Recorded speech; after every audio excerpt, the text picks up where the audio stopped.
جیسا کہ واقعہ ہے ہمارے حضرت والا شاہ قدس نے سنایا بھی اور ویسے بھی لکھا ہوا ہے. سلطان نظام الدین اولیاء رحمۃ اللہ علیہ بزرگ تھے لیکن وہ سماع سنتے تھے.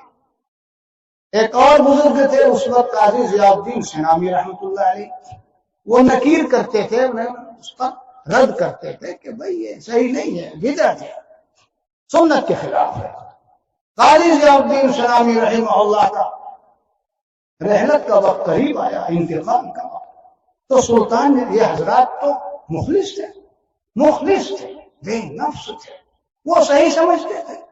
ملاقات کے لیے آئے، کیسے آئے؟ اجازت چاہیے.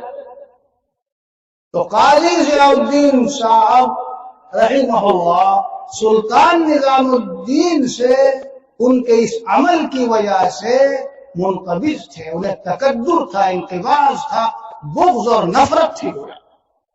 اجازت نہیں دی، کہلوا دیا کہ ان سے کہہ دو لقائے حبیب کا وقت ہے، میں بدعتی پیر کا چہرہ دیکھنا نہیں چاہتا.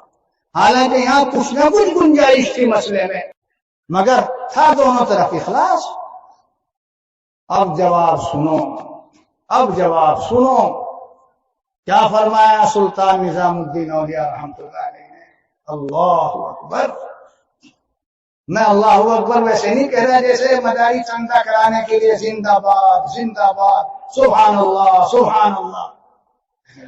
کیا تماشا کر رکھا، یہ واقعی بات ہی ایسی ہے. کیا فرمایا؟ کہا نظام الدین اتنا گستاخ نہیں ہے، توبہ کر کے حاضر ہوا ہے. اور جب توبہ کر لی تو التائب من الذنب کمن لا ذنب، اپنا باقی نہیں رہا. حضرت یہ کو کچھ نہیں ہے. اب اگلا جواب سنو، جواب تو یہ بھی بڑا عجیب ہے، اور ذرا اگلا سنو. اللہ اکبر. کیا فرمایا قاضی ضیاء الدین سنامی رحمۃ اللہ علیہ نے؟